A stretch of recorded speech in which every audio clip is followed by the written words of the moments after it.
आप सबको जय यीशु बिलीवर्स वॉइस यूट्यूब चैनल में आप सबका स्वागत है। प्रभु यीशु की दुख भोग की यात्रा भाग दूसरा में आपका स्वागत है। यरूशलेम में ईसा का प्रवेश। जब वह यरूशलेम के निकट पहुंचे और जैतून पहाड़ के समीप बेतफगे आ गए तो ईसा ने 2 शिष्यों को यह कहते हुए भेजा, सामने के गांव जाओ, वहां पहुंचते ही तुम्हें बंधी हुई गदही मिलेगी और उसके साथ एक बछड़ा। उन्हें खोलकर मेरे पास ले आओ। यदि कोई कुछ बोले तो कह देना, प्रभु को इनकी ज़रूरत है, वह उन्हें शीघ्र ही वापस भेज देंगे। यह इसलिए हुआ कि नबी का यह कथन पूरा हो जाए, सिय्योन की पुत्री से कहो, देख तेरे राजा तेरे पास आते हैं। यह विनम्र है, वह गधे पर, बछड़े पर, लद्दू जानवर के बच्चे पर सवार है। शिष्य चल पड़े। ईसा ने जैसा आदेश दिया उन्होंने वैसा ही किया। गधी और बछड़ा लेक आकर उन्होंने उन पर अपने कपड़े बिछा दिए और ईसा सवार हो गए। पर्व के लिए आए हुए विशाल जन समूह को पता चला कि ईसा यरूशलेम आ रहे हैं, इसलिए वे लोग खजूर की डालियां लाए। भीड़ में से बहुत से लोगों ने अपने कपड़े रास्ते में बिछा दिए।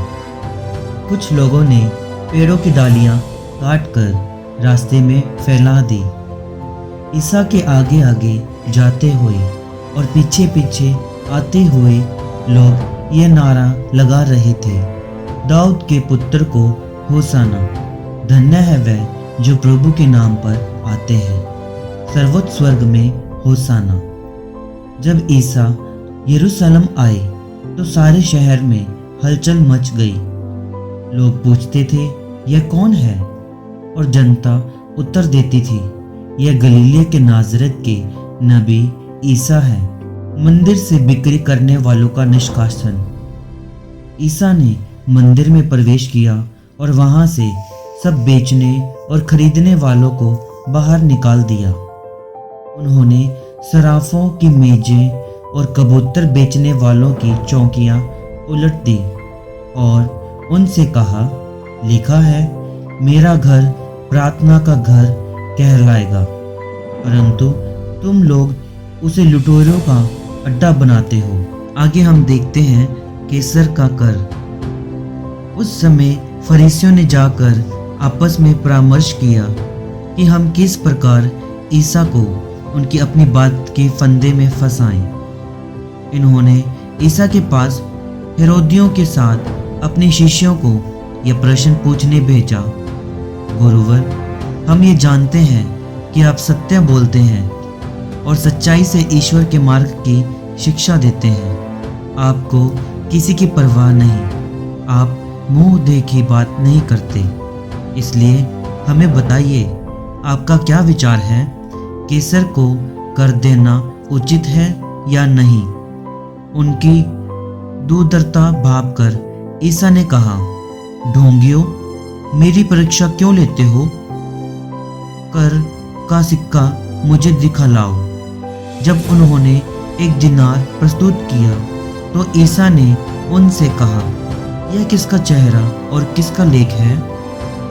उन्होंने उत्तर दिया, कैसर का। इस पर ईसा ने उनसे कहा, तो जो कैसर का है उसे कैसर को दो और जो ईश्वर का है उसे ईश्वर को। यह सुनकर वे अचंभे में पड़ गए और ईसा को छोड़कर चले गए। ईसा मंदिर से निकलकर चले जा रहे थे कि उनके शिष्य उनके पास आए और उन्होंने मंदिर की इमारतों की ओर उनका ध्यान आकर्षित किया। ईसा ने उनसे कहा, तुम यह सब देख रहे हो ना? मैं तुम लोगों से यह कहता हूँ, यहाँ एक पत्थर पर दूसरा पत्थर पड़ा नहीं रहेगा, सब ढा दिया जाएगा। इसके पश्चात ईसा जैतून पहाड़ की ओर जाते हैं। अगर आपको वीडियो पसंद आई, like and subscribe believers voice YouTube channel. मिलते हैं नेक्स्ट पार्ट में।